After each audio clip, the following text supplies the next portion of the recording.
Hello, good morning, and happy Wednesday, everybody.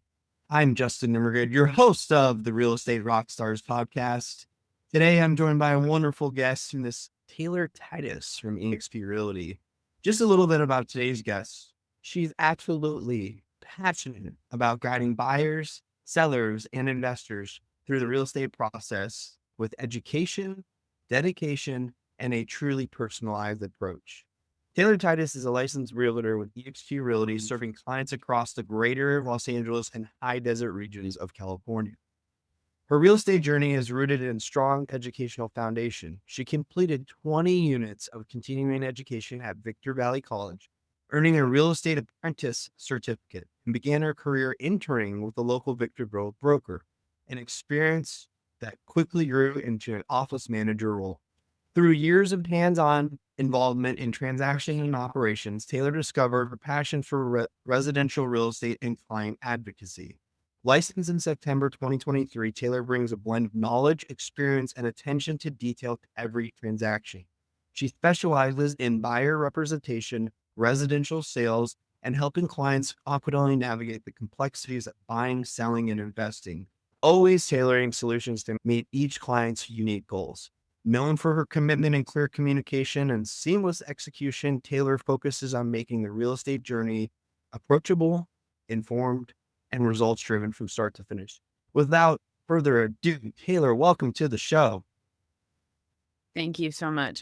Yeah, we're excited to have you, Taylor. In your own words, who's Taylor Titus for our audience and our subscribers out there? A realtor out in the high desert region. I've been out here since 2005.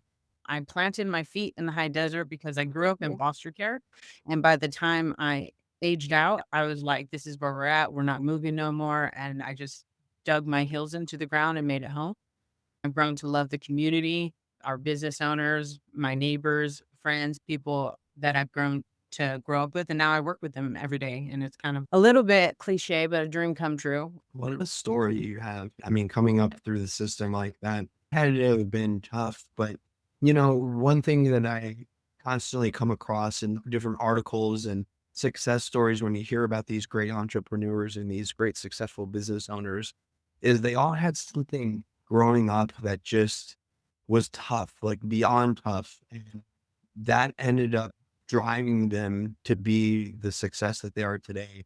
I'm sure you can pull from maybe that experience. And would you say that that has kind of helped mold you into the success story that you are today?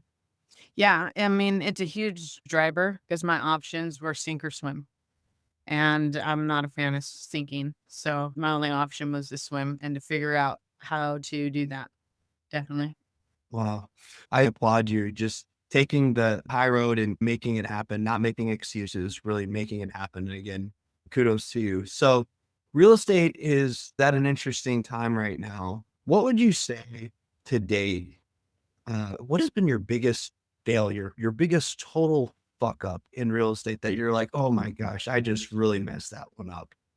You know, that one's a little hard because, I mean, generally no one's perfect and I make mistakes every day. So it's a learning process. And I think my biggest fuck up is I get referred problem child deals and I have this chip on my shoulder about it, how I'm able to deal with all these different personalities and difficult people and difficult transactions because of how I grew up. And I'm like, oh, I can do that. And then it ends up being the worst nightmare ever. And I stress the whole time. I want to pull my hair out. I want to cancel the transaction. The money's not worth it. I think that's my biggest downfall is people like, hey, I got this person, but they're like this, this, and this. Do you think you can handle it? I'm like, send them over. And then I regret every minute of it. Mm, maybe a little bit of that hero complexity kind Yeah. of applied, maybe a little bit, just a little bit. Maybe. I think I suffer from that too. You believe you can help and you can save everyone, right? Like you can save everyone out there. And the reality is they have to want the help. And I struggle with really making sure I stand firm in how I approach certain clients and making sure that the clients know that they think they're the boss. That's fine, but they better take my advice, right? Because we are experts in our field. Do you ever suffer from some of that as well? 100%. And, specifically when we're talking about this, my brain keeps going back to one client. I've had that about the price of their home, my opinion on the sales strategy, and it might not be exactly what they want to hear, but if you're paying me 2 or 3 or 3.5% on a three, four, $500,000 home, which can be anywhere from 6 grand to $15,000, that's a substantial chunk of money that you're paying me for my advice and my expertise. So why wouldn't you want to take that into consideration? And at the end of the day, my closing statement to them is if you don't win, I don't win. If you don't get paid, I don't get paid. So that's the bottom line. We're on the same path here. Yeah, Yeah. absolutely. Well said. Now, we'll go ahead and flip the script for a second. We talked failure, but what about your greatest triumph so far? You know, it's not necessarily real estate related. My big one I like to fall back on, especially for first time home buyers, and this is where my little niche comes in. I love to help first time home buyers, especially in this market when a lot of people don't think they can become homeowners. I had that same thought, and that was back in 2020 before we had the skyrocket prices. Just being a single mom on a single income, I didn't think I would ever own a home, and then one day I did. I just didn't know, even working at a real estate office, I just didn't know what I didn't know until I tried and put together a game plan. And then I purchased a home on my own in 2020 during the overbidding and the craziness and the fanatics, and was able to purchase a home. And I like sharing that story with a lot of people that don't think they can become a homeowner. There's still homes, even in California, and we have our opinion, home prices in California, affordable homes, and we can become homeowners. And I've helped several people overcome that obstacle. So that's a big one that I like. Absolutely. I mean, any first-time home buyer remembers their memory of going through that first transaction. So you being a part of that, already you're a part of something substantial for them, but also for yourself, right? It's a good challenge because they don't know what they don't know. There's a huge, usually very steep educational curve. Sometimes their credit's messy or there's financial obstacles that you got to help them work through in order to get ready to buy. There's so much of that. So kudos to you. I mean, it just says a lot about you, especially in the short time you've been doing it, that you've been able to find those little nuggets or niches, as you said, of success. So the real estate market right now it's doing all kinds of things, right? And I think, especially with the recent Trump announcements, and now we're seeing hopefully rates come down even further again, back to that sort of all-time low level, probably not, but back to a manageable level, probably. What do you foresee that's going to come in the next couple years as a result of these moves and these changes? Well, I'd like to state that anyone who says they can predict the real estate market, it's not true. So what we can do is watch past data and watch current data trends on where it's trending and kind of go from there. What I have seen is that buyers are being a lot more careful. There was that big influx of home buyers. Everyone could be a home buyer, low interest rates, low home prices in 2020, and then it's been gradually creeping up. And although our home prices has kind of leveled out and come down slightly, in my opinion, they're still inflated. Mhm. But I don't see home prices coming down much more. If interest rates do come back down even slightly, with every half a point, we get 250,000 more buyers per county that come back into the market. That it makes affordability for them. So with every half a point, a whole point, I mean, in a large county, you can bring a million more buyers back in the market because of payment anywhere from $500 to $1,000 lower a month. And now they meet the affordability limits where they can qualify for a loan. So when you have two couples who are working full time and the mortgage payment's $4,000 a month on a $400,000 house, I'm sure anyone would be a lot more picky with where they're placing their money. And that's what we're seeing, the slowdown right now. And a lot of people don't understand that sellers don't determine the home prices, buyers do. If Mhm. buyers aren't paying, then you're not selling. The market will bear. Yeah, that's such a great point. There's actually a gal out your way. She's in Orange County, Audra Lambert. I started following her on social media a while back. One thing that she advised on that she does, and that I've obviously started as a result of her guidance, was every listing, she gets a free listing inspection and appraisal. And I know it's a little bit backwards, and some agents are like, well, why would you do that? Well, here's why. Especially in a market like this where buyers are extra careful and where sellers are overly optimistic, it's like your house is actually only worth what it's worth. The closest thing to an actual offer in hand is an appraisal, right? It's the next closest thing. So I started to do that years ago, and that was really helped me in terms of setting the proper expectations with my seller clients. It's like, that's fine. You want $1 million for your house? If your house appraises for $1 million, let's go for it. But if your house appraises for 900,000 and you want $1 million, I'm sorry, but sorry, it's probably not going to work out for you. So That's I couldn't agree with you more. that's absolutely. So what would you say is probably your greatest superpower as a agent so far? Being able to provide the proper education.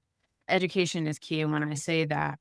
So my clients come from referrals and other agents who don't answer their phone or answer their questions. And that's my biggest feedback, How'd you hear about me? Well, you're the third agent I called down the list that answered the phone. Okay. And so, so I start by providing information and realistic information and education. Well, I never heard that before. And that's because maybe it's not to trash other agents, but the younger agents don't have as much experience, don't take the time, they're under a quota, whatever the reason is, moving fast, and I take that all the way from when I'm advising tenants that are looking for a rental all the way up into investors who are looking for 1031 exchanges. Mhm. And I continue my education by taking updated classes at our title company or what have you about things going on and what you can and cannot do. And that's the biggest thing I get is, Taylor walked me through the whole process, explained it every step of the way. I was so comfortable. There was no surprises. That's my biggest thing that I pride myself on is because I never want someone to make a decision, whether it benefits me or not, based on the lack of information I provide. Mm. Over communication at every turn. Yeah. Nice. Nice. That is definitely a superpower. I will say that. And the thing is, it's kind of unfortunate that we see the antithesis of that with other agents not being above board, I call it, or transparent and over communicate like we're talking about. And oftentimes it's because they're trying to be sneaky to their own benefit, but it'll backfire on you real quick, and I've seen people get their license pulled as a result of it. You have those things to worry about. Like, so don't go down that path, right? It might feel good getting that quick payday, but that might be your last payday. So, Yeah, and our industry has such a stigma already of being that sneaky, so we already have to get past that when we're talking to our clients. That's the first obstacle, that I'm not your regular realtor trying to just get you to sign a contract. Hear me out. If you can get past that, then you're probably pretty golden. absolutely. Well said. So we're going to pivot now to kind of our final segment for the show today. This is where I ask you some fun, zinger questions as we talked about pre-show. This first one's this. All right, Taylor, it's your 80th birthday. Who's there? What's going on? Paint the picture for us of what's going on at your 80th birthday. Kids are gone, living alone. Me and my best friend Dixie are probably in a blow-up hot tub drinking a glass of wine in the middle of my living room. That's always been the goal. Well, hot bread in the middle of the living room, drinking a glass of wine in the hot tub. Yeah, because we can. Yeah, Oh, that is I know. valiant. That is, yeah, you're definitely the first one to say something like that. So that is amazing. I love it. Very original and unique. Very cool. All right, here's the second one for you. Okay. So let's imagine for a moment it's your last day on Earth. You have this ability to preserve 3 items in your time capsule, and those items will live on basically forever. All right. What are those items and why? Oh, probably, I just revert back to my children and probably a photo of them because whoever finds it would deserve to know who they are and probably just a little story about them because I have 3 amazing kids, one who's not biologically mine, but I had him for a long time. And let's see, the 2 other items, let's see, a Nokia phone A Nokia phone. from the 90s because it's indestructible. You know, the one you play Snake on. Yeah. Right? So definitely one of those indestructible. Armageddon couldn't take it out. And I don't know. The third one, I'm going to say something probably cliche, maybe some vegetable seeds. I don't know, but you need the Nokia phone. I don't know what for yet, but I'm sure you'll need it. Need the Nokia phone. We're going to call back in time. Nokia phone. It'll come in handy. That's awesome. Okay. All right. Here's the final one for you. This one's a little bit easier, but it's still fun. So, what is your definition of a real estate rock star? My definition of a real estate rock star is someone who is client oriented. And what I mean by that is each client's different. And if you're able to adapt and adjust to each client's needs, because everyone's different, I call it tailoring to the real estate needs. And No pun intended. being able to help each client individually, and definitely principles before personalities, and also being able to realize maybe not every client's for you, and being big enough to refer them out with someone they might work better with, just to keep that momentum. Yeah. Hard. That's a hard thing to do. Is turning clients down or firing clients, as I like to say. Yep. Right. But sometimes you got to do it. There you have it, folks. Miss Tailor Titus with an absolute masterclass today. If you didn't tune in, make sure you do. Watch the recording. You're going to get a lot out of it, especially if you're in this space. If you're an agent, if you're a younger agent, you'll get a lot out of it. If you're not an agent, but you're in the industry, there's always nuggets of wisdom to pull out. So again, Taylor, thank you so much for coming on the show with us today. Just out of curiosity, where can our listeners and subscribers connect to? I'm always available by my cell, 760-818-3218. I am on TikTok, Instagram, Facebook under Team Titus HD for High Desert, and also my website, www.tailormaderealestate.com. TailorMade, and it's TAILOR, TailorMade, like a tailor, like a suit or dress tailor. Yeah. So very unique spelling of the name, by the way, which I love. And It worked out well. I've seen it that way, to be honest. So very cool. There you have it, folks. Another wonderful episode for us here on the Real Estate Rockstars Podcast. I am Justin Nimergood, your host. We'll see you again next week. Same time, same place. Have a great day, everyone.